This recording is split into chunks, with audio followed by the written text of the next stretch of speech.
So if you care to look to the right, running in from the south, Flight Lieutenant John Bond in the Royal Air Force shorts Tucano.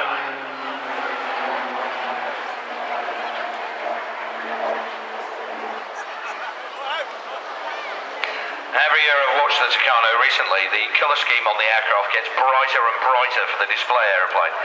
I think this has to be the brightest I've ever seen. So it brightens up the sky on this grey skyline, doesn't it? Look at that.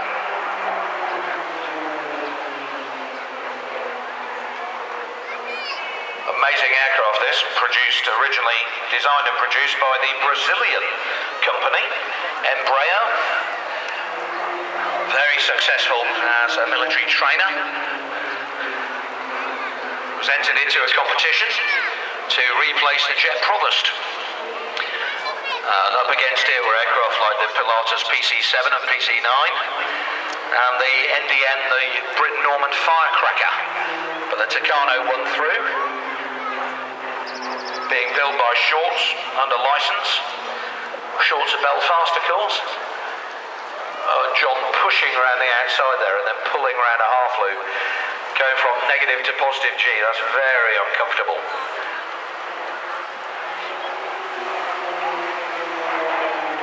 As I said earlier, the Jet Provost jet aircraft replaced by turboprop one, showing you just how far turboprop technology has come. The idea when they bought this aircraft, the RAF specified it had to have jet-like handling. And indeed, the Tucano does. When the Air Force were receiving their first aircraft, I got to fly this at RAF Scampton. Oh, beautiful. Hanging it up on the power, hanging on the prop for a very slow stall turn. Nicely done. Very impressive.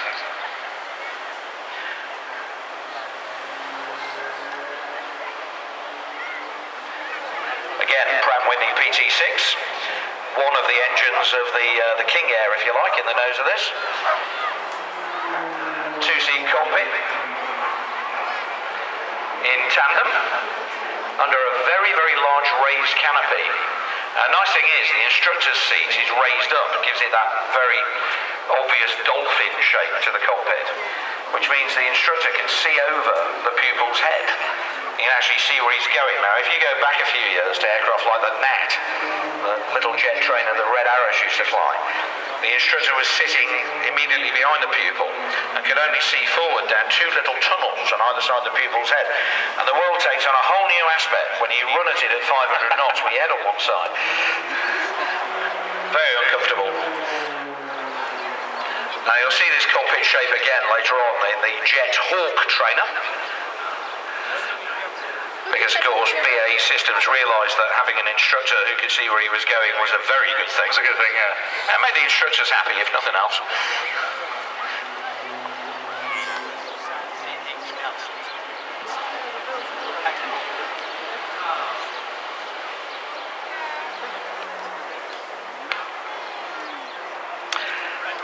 Now, strange thing about trainer aircraft.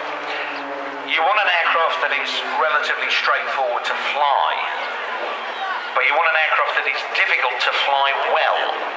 It's got to have a strange combination of characteristics, and the best example I can give you of that is the World War II Harvard, because it was relatively easy to fly, but it was a pig to fly accurately. You had to work at it, and the Tucano also has those characteristics. It's very easy to fly, very smooth, very genteel aeroplane. But if you put the air brake and you put the undercarriage and the flaps down like you're in landing configuration, and then you stall the aeroplane, it drops like a rock and it flicks into it as well. And there's a very good reason for that characteristic, because one of the easiest traps to get into is getting too low, too slow in the final turn. Right. So that you stall the aeroplane close to the ground, you don't have time to recover it, there's a nasty accident. So that characteristic teaches pupil pilots very early on, don't do this. Yeah. Not a good thing to do. That makes it an excellent trainer. Quick reaction. Yeah, very quick reaction. The normal stall with the gear up and the flaps up and everything is just a nod. It's beautiful. It just goes, oh, all right then. Very nice.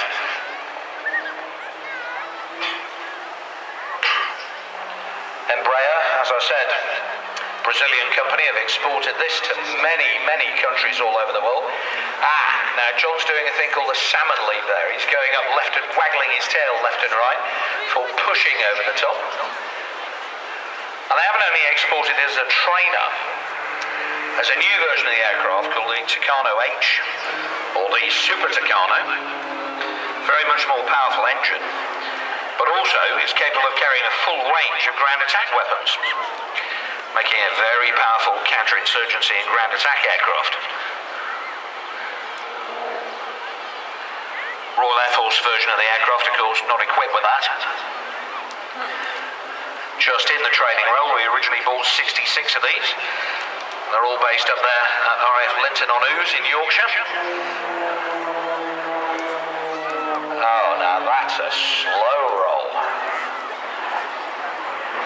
You can see the big Union Jack motif throughout the flying display with E2R across the bottom. Of course, John Bond wishing Her Majesty all the best from the Royal Air Force in this Jubilee year, of course.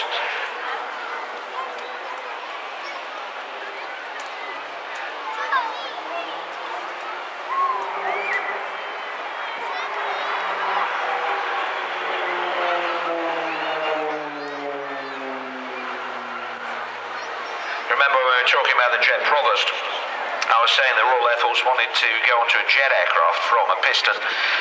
But it's still pretty much the same. The very first aircraft a pilot flies when he joins the Royal Air Force or he's a member of a University Air Squadron is the piston-powered Grob Tutor. That's an aircraft we were hoping to have here today, actually, but unfortunately they're off elsewhere and they couldn't get here in time against the wind.